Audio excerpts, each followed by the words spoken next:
Christie, in his report to the company, says, "The Helmand, after passing near Kandahar, flows southwest and west and enters Sejistan some 4 days' march from Dushak.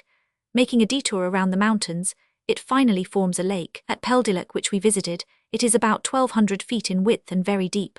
The water is very good. The country is cultivated by irrigation for half a mile on either side. Then the desert begins and rises in perpendicular cliffs. The banks of the river abound in tamarind trees and provide pasturage for cattle. Sejistan, which is watered by this river, comprises only 500 square miles. The portions of this district which are inhabited are those upon the river Helmand, whose bed deepens every year." At Elimdar, Christie sent for a Hindu, to whom he had an introduction. This man advised him to dismiss his Balochi attendants and to personate a pilgrim. A few days later he penetrated to Dushak, now known as Jalalabad. He says, "The ruins of the ancient city cover quite as large a space of ground as Ispahan. It was built, like all the towns of Sejistan, of half-burned bricks, the houses being 2 stories high, with vaulted roofs. The modern town of Jalalabad is clean, pretty and growing. It contains nearly 2,000 houses and a fair bazaar. The road from Dushak to Herat was easy. Christie's sole difficulty was in carrying out his personation of a pilgrim. Herat lies in a valley, surrounded by high mountains and watered by a river, to which it is due that gardens and orchards abound. The town covers an area of about 4 square miles. It is surrounded by a wall flanked with towers and a moat full of water. Large bazaars containing numerous shops and the Meched Jauna, or Mosque of Friday, are its chief ornaments. No town has less waste land or a denser population. Christie estimates it at 100,000. Herat is the most commercial of all Asiatic towns under the dominion of native princes. It is the depot for all the traffic between Kabul, Kandahar, Hindustan, Kashmir and Persia, and itself produces choice merchandise, silks, saffron, horses and a saffitida. This plant, says Christie, grows to a height of 2 or 3 feet. The stalk is 2 inches thick. It finishes off in an umbel which at maturity is yellow and not unlike a cauliflower. It is much relished by Hindus and Baloches. They prepare it for eating by cooking the stalks in ashes and boiling the head like other vegetables, but it always retains its pungent smell and taste. Herat, like so many other eastern towns, possesses beautiful public gardens, but they are only cultivated for the sake of the produce, which is sold in the bazaar. After a stay of a month at Herat, disguised as a horse dealer, Christie, announcing that he would return after a pilgrimage to Meshid, which he contemplated, left the town. He directed his course to Yezd, across a country ravaged by the Aspects, who had destroyed the tanks intended to receive the rainwater. Yezd is a large and populous town on the skirts of a desert of sand. It is called Darau Lehabit, or the seat of adoration. It is celebrated for the security to be enjoyed there, which contributes largely to the development of its trade with Hindustan, Khorasan, Persia and Baghdad. Christie describes the bazaar as large and well stocked. The town contains 20,000 houses, apart from those belonging to the Gebers, who are estimated at 4,000. They are an active and laborious people, although cruelly oppressed. From Yezd to Ispahan, where he alighted at the palace of the Emir Al-Dayayul, Christie had travelled a distance of 170 miles upon a good road. At Yezd, as we have seen, he met his companion, Pottinger. The 2 friends could but exchange mutual congratulations at the accomplishment of their mission and their escape from the dangers of a fanatical country. Pottinger's narrative, as may perhaps be gathered from the sketch we have given, was very curious. More exact than most of his predecessors, he had collected and offered to the public a mass of most interesting historical facts, anecdotes, and geographical descriptions. Kabulistan had been, from the middle of the 18th century, the scene of a succession of ruinous civil wars. Competitors with more or less right to the throne had carried fire and sword everywhere, and converted that rich and fertile province into a desert, where the remains of ruined cities alone bore witness to former prosperity. About the year 1808, the throne of Kabul was occupied by Sujah al-Mulk. England, uneasy at the projects formed by Napoleon with a view of attacking her possessions in India, and at the offers of alliance made by him through General Gardin to the Shah of Persia, resolved to send an embassy to the court of Kabul, hoping to gain the king over to the interests of the East India Company. Mount Stuart Elphinstone was selected as envoy, and has left an interesting account of his mission. He collected much novel information concerning this region and the tribes by which it is peopled. His book acquires a new interest in our own day, and we turn with pleasure to pages devoted to the Khyberis and other mountain tribes, amid the events which are now taking place. Leaving Delhi in October 1808, Elphinstone reached Canaan, where the desert commences, and then the Shekhawati, a district inhabited by Rajputs. At the end of October the embassy arrived at Singhuana, a pretty town, the Raja of which was an inveterate opium smoker. He is described as a small man with large eyes, much inflamed by the use of opium. His beard, which was curled up to his ears on each side, gave him a ferocious appearance. Jaunjaunka, whose gardens give freshness in the midst of these desert regions, is not now a dependency of the Raja of Bikaner, whose revenues do not exceed 250,000 francs. How is it possible for that prince to collect such revenues from a desert and uncultivated territory, overrun by myriads of rats, flocks of gazelles, and herds of wild asses? The path across the sandhills was so narrow that 2 camels abreast could scarcely pass it. At the least deviation from the path, those animals would sink in the sand as if it had been snow, so that the smallest difficulty with the head of the column delayed the entire caravan. Those in front could not advance if those in the rear were delayed, and lest they should lose sight of the guides, trumpets and drums were employed as signals to prevent separation. One could almost fancy it the march of an army. The warlike sounds, the brilliant uniforms and arms, were scarcely calculated to convey the idea of a peaceful embassy. The envoy speaks of the want of water, and the bad quality of that which was procurable was unbearable to the soldiers and servants. Although they quenched their thirst with the abundant watermelons, they could not do so without ill results to their health. Most of the natives of India who accompanied the embassy suffered from low fever and dysentery. 40 persons died during the first week's stay at Bikaner. La Fontaine's description of the floating sticks might be aptly applied to Bikaner. From afar off it is something, near at hand it is not. The external appearance of the town is pleasant, but it is a mere disorderly collection of cabins enclosed by mud walls. At that time the country was invaded by 5 armies, and the belligerents sent a succession of envoys to the English ambassador, hoping to obtain, if not substantial assistance, at least moral support. Elphinstone was received by the Raja of Bikaner. This court, he says, was different from all I had seen elsewhere in India. The men were whiter than the Hindus, resembled Jews in feature, and wore magnificent turbans. The Raja and his relatives wore caps of various colours, adorned with precious stones. The Raja leant upon a steel buckler, the centre of which was raised, and the border encrusted with diamonds and rubies. Shortly after our entrance the Raja proposed that we should retire from the heat and importunity of the crowd. We took our seats on the ground, according to Indian custom, and the Raja delivered a discourse, in which he said he was the vassal of the sovereign of Delhi, and that as Delhi was in the possession of the British, he honoured the sovereignty of my government in my person. He caused the keys of the fort to be brought to him and handed them to me, but having received no instructions regarding such an event, I refused them. After much persuasion the Raja consented to keep his keys. Shortly afterwards a troop of bayadirs came in, and dancing and singing continued until we took our leave. A troop of bayadirs came in. A troop of bayadirs came in. Upon leaving Bikaner the travellers entered a desert, in the middle of which stand the cities of Manikha and Bahawalpur, where a compact crowd awaited the embassy. The Hyphases, upon which Alexander's fleet sailed, scarcely answered to the idea such a reminiscence inspires. Upon the morrow Bahawil Khan, governor of one of the eastern provinces of Kabul, arrived, bringing magnificent presents for the English ambassador, whom he conducted by the river Hyphases as far as Moulton, a town famous for its silk manufactures. The governor of the town had been terror-struck at hearing of the approach of the English, and there had been a discussion as to the attitude it was to assume, and whether the latter intended to take the town by stratagem or to demand its surrender. When these fears were allayed, a cordial welcome followed. Elphinstone's description, if somewhat exaggerated, is not the less curious. After describing how the governor saluted Mr. Strachey, the secretary to the embassy after the Persian custom, he adds, "They took their way together towards the tent, and the disorder increased. Some were wrestling, others on horseback mixed with the pedestrians.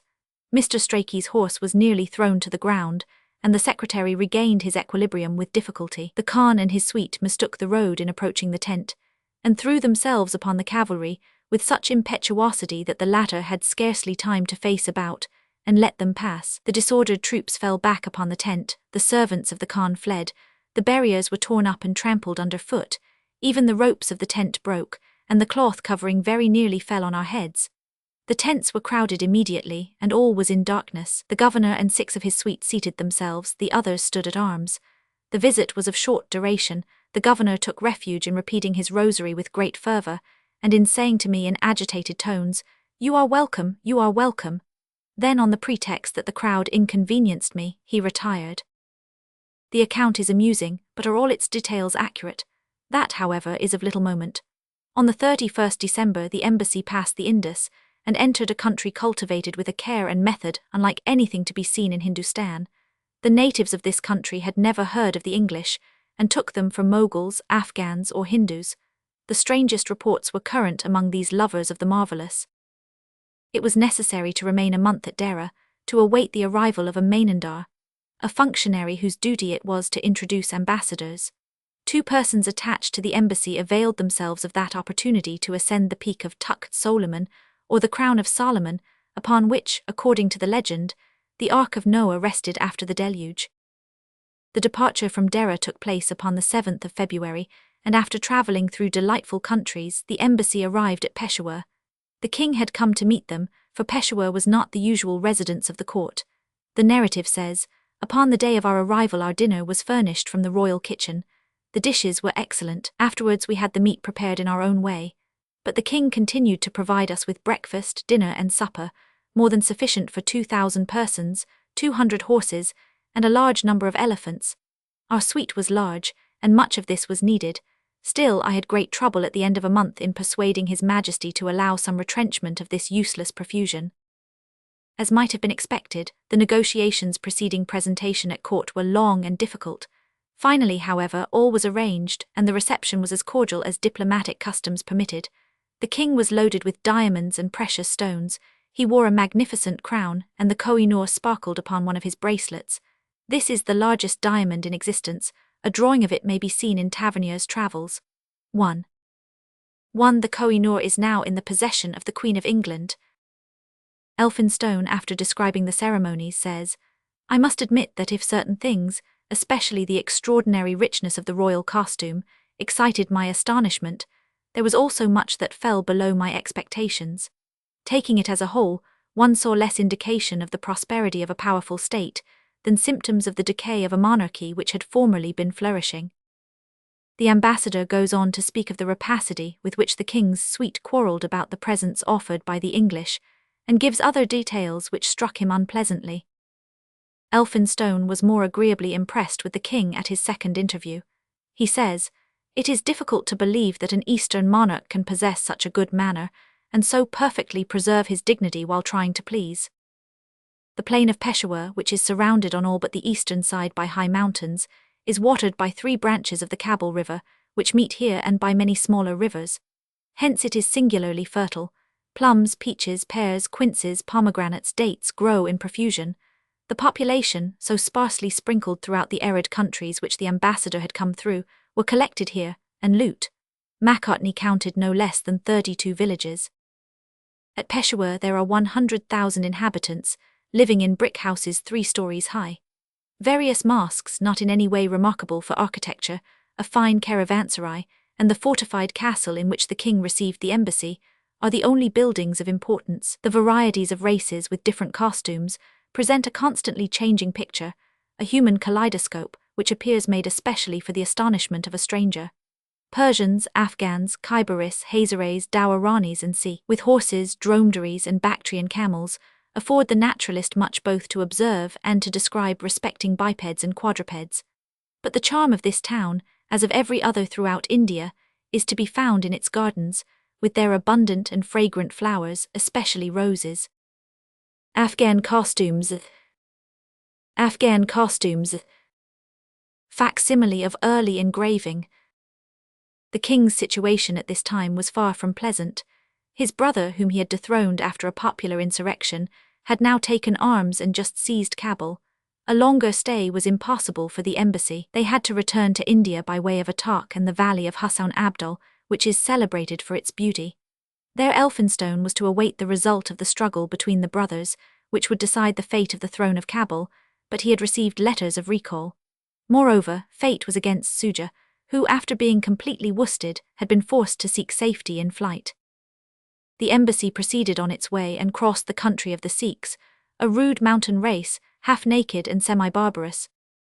The Sikhs, who a few years later were to make themselves terribly famous, says Elphinstone, are tall, thin men and very strong. Their garments consist of trousers which reach only halfway down the thigh. They wear cloaks of skins which hang negligently from the shoulder. Their turbans are not large, but are very high and flattened in front. No scissors ever touch either hair or beard. Their arms are bows and arrows or muskets. Men of rank have very handsome bows, and never pay a visit without being armed with them. Almost the whole Punjab belongs to Ranjit Singh, who in 1805 was only one among many chiefs in the country. At the time of our expedition, he had acquired the sovereignty of the whole country occupied by the Sikhs, and had taken the title of king. No incident of any moment marked the return of the embassy to Delhi. In addition to the narrative of events which had taken place before their eyes, its members brought back invaluable documents concerning the geography of Afghanistan and Kabulistan, the climate, animals, and vegetable and mineral productions of that vast country.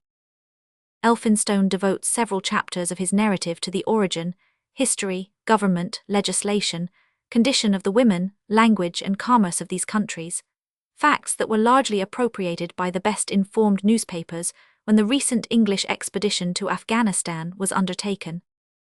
His work ends with an exhaustive treatise upon the tribes who form the population of Afghanistan, and a summary of invaluable information respecting the neighboring countries.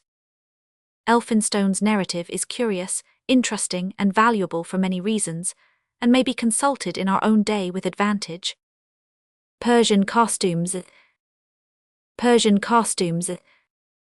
Facsimile of early engraving.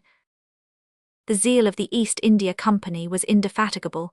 One expedition had no sooner returned than another was started, with different instructions. It was highly important to be thoroughly au fait of the ever-changing Asiatic policy, and to prevent coalition between the various native tribes against the conquerors of the soil. In 1812, a new idea and a more peaceful one gave rise to the journey of Moorcroft and Captain Hearsay to Lake Manasarowar in the province of the Andes, which is a portion of Little Thibet. This time the object was to bring back a flock of Kashmir goats, whose long silk hair is used in the manufacture of the world-famed shawls. In addition, it was proposed to disprove the assertion of the Hindus that the source of the Ganges is beyond the Himalayas, in Lake Manasarowar.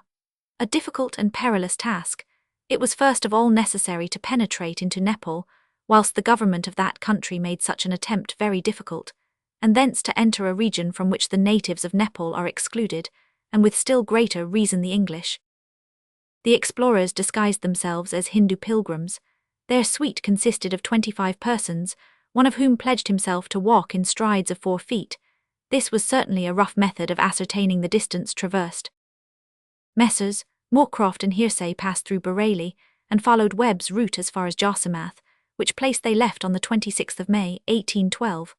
They soon had to cross the last chain of the Himalayas with increasing difficulties, owing to the rarity of the villages, which caused a scarcity of provisions and service, and the bad roads at so great a height above the level of the sea. Nevertheless they saw Darba, where there is an important lamasery, Gortop Mesar, and a quarter of a mile from Tirthapuri curious hot springs. The original narrative, which appeared in the Annals des Voyages, speaks of this water as flowing from 2 openings 6 inches in diameter in a calcareous plain, some 3 miles in extent, and which is raised in almost every direction from 10 to 12 feet above the surrounding country. It is formed of the earthy deposits left by the water in cooling. The water rises 4 inches above the level of the plain. It is clear, and so warm that one cannot keep a hand in it longer than a few minutes. It is surrounded by a thick cloud of smoke. The water, flowing over a horizontal surface, hollows out basins of various shapes, which as they receive the earthy deposits contract again. When they are filled up, the flow of the water again hollows out a new reservoir, which in its turn becomes full. Flowing thus from one to the other, it finally reaches the plain below. The deposit left by the water is as white as the purest stucco close to the opening. A little further it becomes pale yellow, and further still saffron-coloured. At the other spring it is first rose-coloured, and then dark red. These different colours are to be found in the calcareous plain, and are no doubt the work of centuries. Tirthapuri, the residence of a lama, is of great antiquity, and is a favourite rendezvous for the faithful, as a wall more than 400 feet long and 4 wide, formed of stones upon which prayers are inscribed, sufficiently testifies. Upon the 1st of August the travellers left this place, hoping to reach Lake Manasarowar, and leaving on the right Lake Rawanrad, which is supposed to be the source of the largest branch of the Sutlej. Lake Manasarowar lies at the foot of immense sloping prairies, to the south of the gigantic mountains. This is the most venerated of all the sacred places of the Hindus, which is no doubt owing to its distance from Hindustan, the dangers and fatigues of the journey, and the necessity of pilgrims providing themselves with money and provisions. Hindu geographers regard this lake as the source of the Ganges, the Sutlej, and the Kali rivers. Moorcroft had no doubt as to the error of this assertion as regards the Ganges. Desiring to ascertain the truth as to the other rivers, he explored the steep banks of the lake and found a number of streams which flowed into it, but none flowing out of it. It is possible that before the earthquake which destroyed Srinagar, the lake had an outlet, but Moorcroft found no trace of it.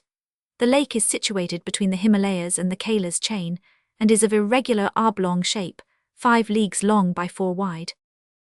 The end of the expedition was attained.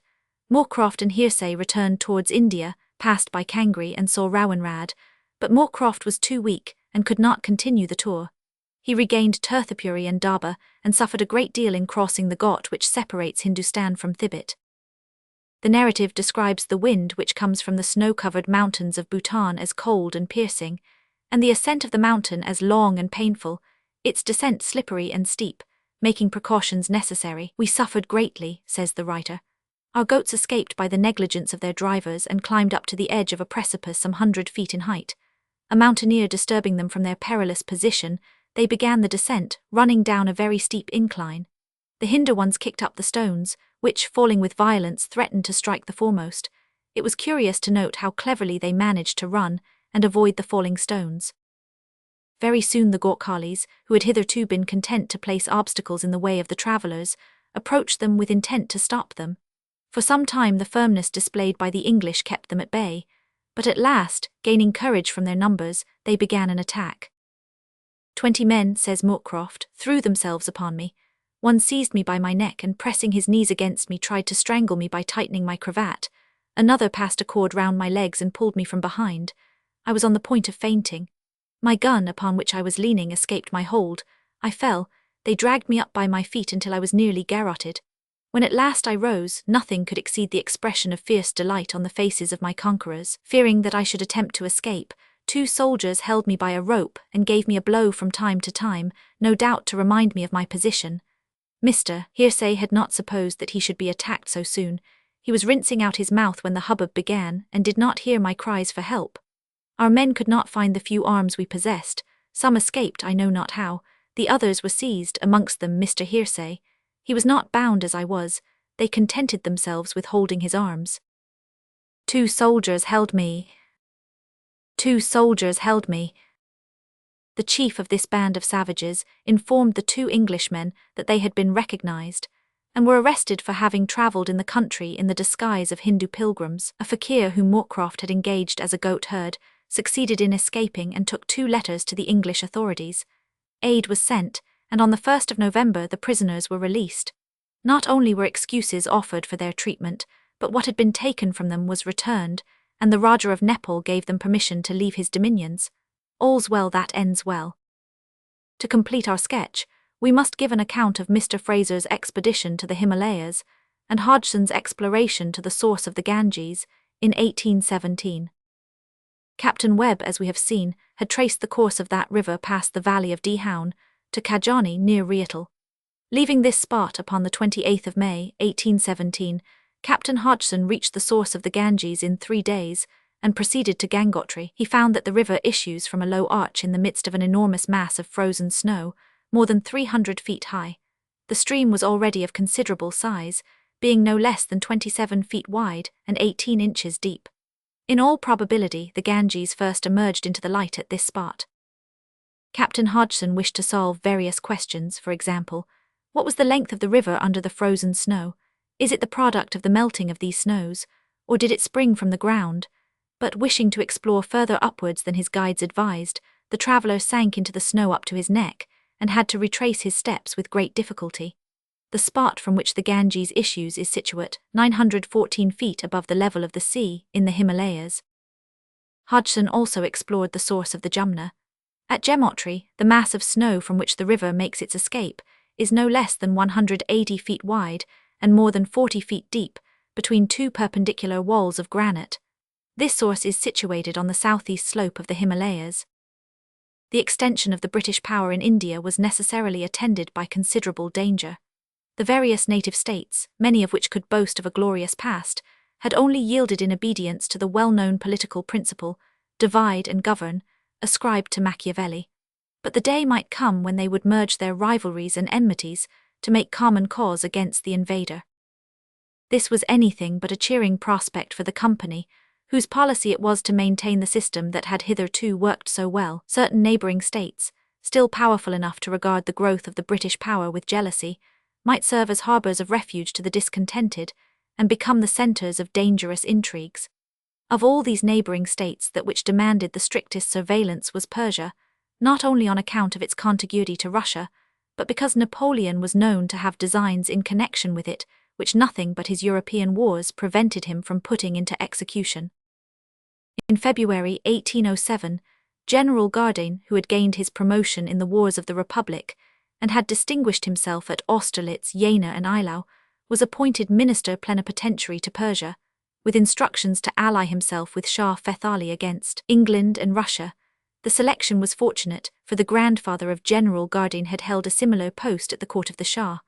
Gardane crossed Hungary and reached Constantinople in Asia Minor, but when he entered Persia, Abbas Mirza had succeeded his father Fethali. The new Shah received the French ambassador with respect, loaded him with presents, and granted certain privileges to Catholics and French merchants. These were, however, the only results of the mission, which was thwarted by the English General Malcolm, whose influence was then paramount, and Gardane, disheartened by finding all his efforts frustrated, and recognizing that success was hopeless, returned to France the following year. His brother Ange de Gardane, who had acted as his secretary, published a brief narrative of the journey, containing several curious details respecting the antiquities of Persia, which have been, however, largely supplemented by works brought out by Englishmen. The French consul, Adrien Dupin, attached to Gardane's mission, also published a work under the title of Voyage en Perse, Faites dans les années 1807 à 1809, en traversant l'Anatolie, la Mésopotamie, depuis Constantinople jusqu'à l'extrémité du golfe Persique et de là à Erwin, suivi de détails sur les mœurs, les usages et le commerce des persons, sur la cour de Téhéran, et d'une notice des tribus de la Perse.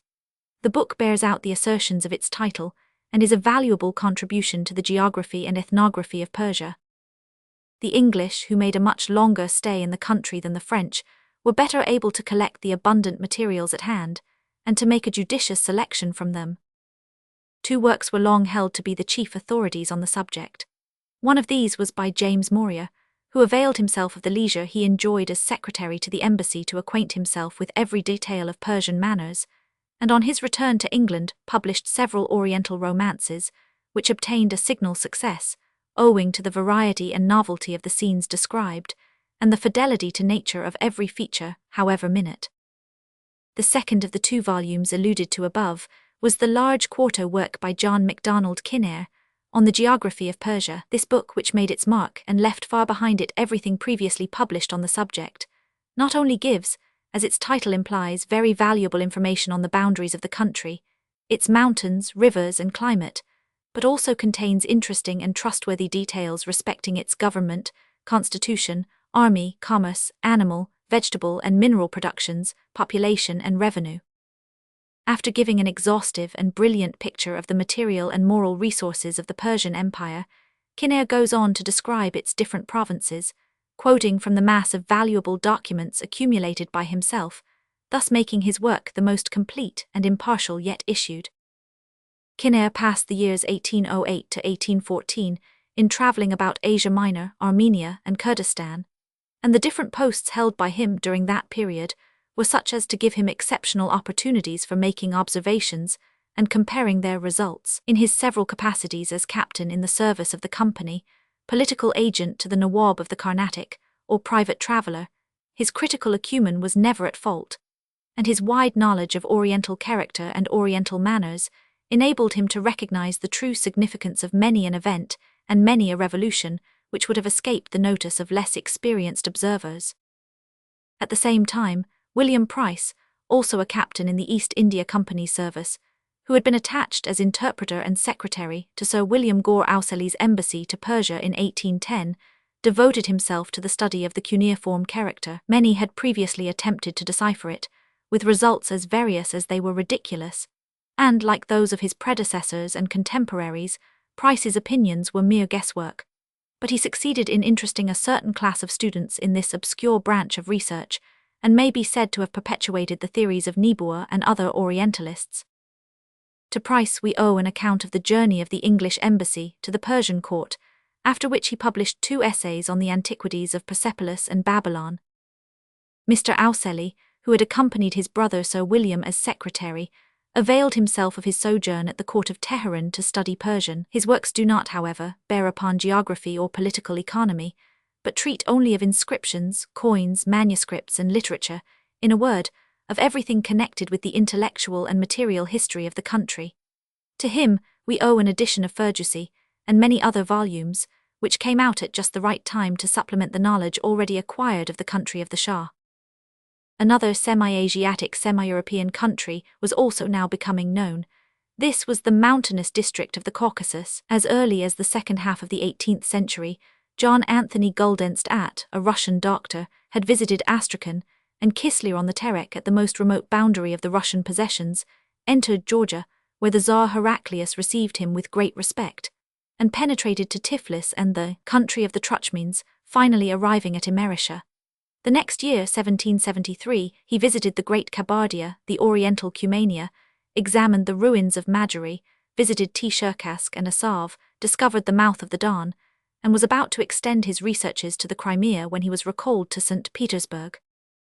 Guldenstædt's travels have not been translated into French. Their author's career was cut short by death before he had completed their revision for the press, and they were edited at St. Petersburg by Henry Julius von Klaproth, a young Prussian, who afterwards explored the same countries. Klaproth, who was born at Berlin on the 11th October, 1783, gave proof at a very early age of a special aptitude for the study of Oriental languages.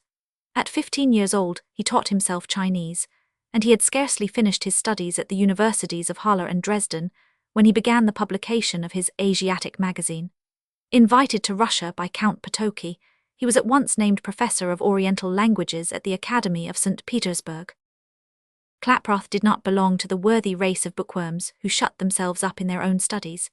He took a wider view of the nature of true knowledge, feeling that the surest way to attain a thorough acquaintance with the languages of Asia and of Oriental manners and customs was to study them on the spot. He therefore asked permission to accompany the ambassador Galokin, who was going to China overland, and the necessary credentials obtained, he started alone for Siberia, making acquaintance with the Samoyeds, the Tongauses, Bashkirs, Yakonts, Kyrgyzes, and other of the Finnic and Tartar hordes which frequent these vast steppes, finally arriving at Yakutsk, where he was soon joined by Galokin. After a halt at Kyakhta, the embassy crossed the Chinese frontier on the 1st January, 1806. The Viceroy of Mongolia, however, insisted upon the observance by the ambassador of certain ceremonies which were considered by the latter degrading to his dignity, and neither being disposed to yield, Galokin set out with his suite to return to St. Petersburg. Klaproth, not caring to retrace his steps, preferred to visit hordes still unknown to him, and he therefore crossed the southern districts of Siberia, and collected during a journey extending over 20 months, a large number of Chinese, Manchurian, Thibetan, and Mongolian books, which were of service to him in his great work, Asia Polyglotta. On his return to St. Petersburg, he was invested with all the honors of the Academy, and a little later, at the suggestion of Count Potoki, he was appointed to the command of an historical, archaeological, and geographical expedition to the Caucasus. Klaproth now passed a whole year in journeys, often full of peril, amongst thievish tribes, through rugged districts, and penetrated to the country traversed by Guldenstædt at the end of the previous century. Klaproth's description of Tiflis is curious as compared with that of contemporary authors. Tiflis, he says, so called on account of its mineral springs, is divided into 3 parts: Tiflis properly so called, or the ancient town, Kala or the citadel, and the suburb of Isni. This town is built on the Kur, and the greater part of its outer walls is now in ruins. Its streets are so narrow that arbors, as the lofty carriages so characteristic of Oriental places are called, could only pass with difficulty down the widest, whilst in the others a horseman would barely find room to ride. The houses, badly built of flints and bricks cemented with mud, never last longer than about 15 years. In Klaproth's time Tiflis boasted of 2 markets, but everything was extremely dear, shawls and silk scarves manufactured in the neighbouring Asiatic countries bringing higher prices than in St. Petersburg. Tiflis must not be dismissed without a few words concerning its hot springs. Klaproth tells us that the famous hot baths were formerly magnificent, but they are falling into ruins although some few remain, the floors of which are cased in marble. The waters contain very little sulphur and are most salutary in their effects. The natives, especially the women, use them to excess, the latter remaining in them several days, and even taking their meals in the bath. The chief food of the people of Tiflis, at least in the mountainous districts, is the bowery, a kind of hard bread with a very disagreeable taste, prepared in a way repugnant to our Sybarite notions. When the dough is sufficiently kneaded, a bright clear fire of dry wood is made, in earthen vessels 4 feet high by 2 wide, which are sunk in the ground. When the fire is burning fiercely, the Georgians shake into it the vermin by which their shirts and red silk breeches are infested. Not until this ceremony has been performed do they throw the dough, which is divided into pieces of the size of 2 clenched fists, into the pots. The dough once in, the vessels are covered with lids, over which rags are placed, to make sure of all the heat being kept in and the bread being thoroughly baked. It is, however, always badly done, and very difficult of digestion. Having thus assisted at the preparation of the food of the poor mountaineer, let us join Klaproth at the table of a prince. A long striped cloth, about 1.5 yards wide and very dirty, was spread for his party. On this was placed for each guest an oval-shaped wheaten cake, 3 spans long by 2 wide, and scarcely as thick as a finger. A number of little brass bowls, filled with mutton and boiled rice, roast fowls, and cheese cut in slices, were then brought in. As it was a fast day, smoked salmon with uncooked green vegetables were served to the prince and his subjects. Spoons, forks, and knives are unknown in Georgia. Soup is eaten from the bowl, meat is taken in the hands, and torn with the fingers into pieces the size of a mouthful. To throw a tidbit to another guest is a mark of great friendship. The repast over, grapes and dried fruits are eaten. During the meal a good red native wine, called traktir by the Tartars and giachwino by the Georgians, is very freely circulated. It is drunk from flat silver bowls greatly resembling saucers. Klaproth's account of the different incidents of his journey is no less interesting and vivid than this description of the manners of the people. Take, for instance, what he says of his trip to the sources of the Terek, the site of which had been pretty accurately indicated by Guldenstadt, although he had not visited them. I left the village of Utsvarskan on the 17th March on a bright but cold morning. 15 Arceits accompanied me. After half an hour's march we began to climb the steep and rugged ascent leading to the junction of the Utsvarsdan with the Terek. This was succeeded by a still worse road, running for a league alongside of the river, which is scarcely 10 paces wide here, although it was then swollen by the melting of the snow. This part of the river banks is inhabited. We continued to ascend, and reached the foot of the Koki, also called Istar Koki, finally arriving at a spot where an accumulation of large stones in the bed of the river rendered it possible to cross over to the village of Tsirat Khan, where we breakfasted. Here the small streams forming the Terek meet. I was so glad to have reached the end of my journey that I poured a glass of Hungarian wine into the river, and made a second libation to the genius of the mountain in which the Terek rises. The Arceits, who thought I was performing a religious ceremony, observed me gravely. On the smooth sides of an enormous block of schist I engraved in red the date of my journey, together with my name and those of my companions, after which I climbed up to the village of Resi. 15 Arceits accompanied me.